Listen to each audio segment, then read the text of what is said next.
is the star. This is Man, Myth, Messiah. You'll see this in the movie when they're trying to decide how they're going to defend Grace Wesley. And so she says, well, Jesus really did live. And so she pulls this book off the shelf and says, you got some reading to do, gives it to the lawyer. So this should have walked the red carpet instead of me. But very, very excited about this.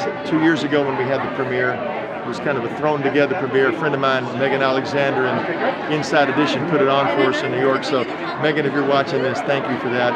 It's been upgraded a little bit since that first premiere. So this is Dave. And Dave was with me when we actually talked to the screenwriters about the first movie, so God's Not Dead 1. Dave, you were there when we sat and they were describing what it means to defend the existence of God, so it's come a long way, hasn't it? I'm excited about the first movie was great, and this one's going to be great. I'm sure we got more to come. Yeah. I'm here with Detective Wallace. I still call him I still get a little nervous with him. He doesn't really have conversations. He takes depositions. Yeah, so I'm waiting for you to ask me a question I can turn on you. What do you mean by that? What do you mean? You know, when I first met with the screenwriters about talking about a courtroom movie, a drama that presented evidence for Jesus and the Gospels, this man's face came up in my mind, and I told the screenwriters, "You got to meet Jim Wallace."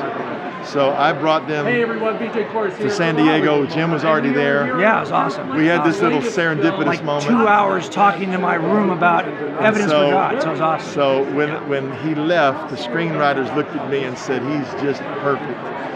So, and then when we did the filming, they were calling him, by the time he went from perfect to a rock star. Oh, no, you're very kind. They didn't. Well, all of this, as you know, if you haven't been tracking along, we go to these premieres, right? And we're like, nobody knows who I am.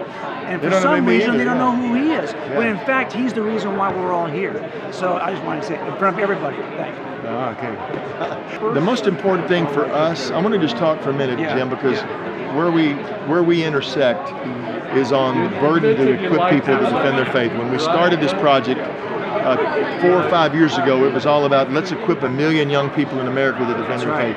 That's been your passion. You retired from being a cold case detective to do this full time. What do you think is going to happen as people see this movie? What will be the practical impact of this movie in your mind? Well, and you know that we do documentaries presenting the case and the evidence for Jesus, the evidence for Christianity, and to be honest, they're great, but this kind of movie reaches a much larger audience, as you know. And so this kind of movie introduces important facts to a much broader audience that may not ever go to a documentary, may not ever watch one late at night on Discovery Channel or on History Channel, but they will come to a movie like this, and they'll get a chance to get a taste of what is much. This is a gateway movie in many ways, right? It introduces people to much larger concepts that they can go in and research on their own. So I'm just hoping that this is a thing that turns the ship a 2 degrees. And then in the end, people are more interested in the work that we got fast. We got interested in this. Yes. How did that happen? Well, everyone I think will be interested once they see a movie like this. This is Harold Cronk, the director. The artiste. Hey everyone, BJ Torres here. Let me just say this, is that when I was talking about how when I first told Chuck and Kerry about him and they introduced him, they came down and met in San Diego and they loved him. So when he shows up on the set in Little Rock to do this filming, I've seen Harold enough. You know, he's got the weight of the world. He's trying to get all these characters and personalities and script and, you know, I'll cut, do it again. Well, when Jim gets on the thing, I could see this smile come over his face. It was like, thank you that somebody actually has got his lines together, and he just was. I was so nervous. I didn't want to fail him because I knew that everyone, you know, they might do it 15 times, right? So basically, I was writing this book, God's Not Dead, and I'm riding down the road. And we first of all had one conversation, then I called him, but this is Troy, so I'm telling this businessman, Troy Duhan, about the book I'm writing called God's Not Dead. He says to me, that needs to be a movie.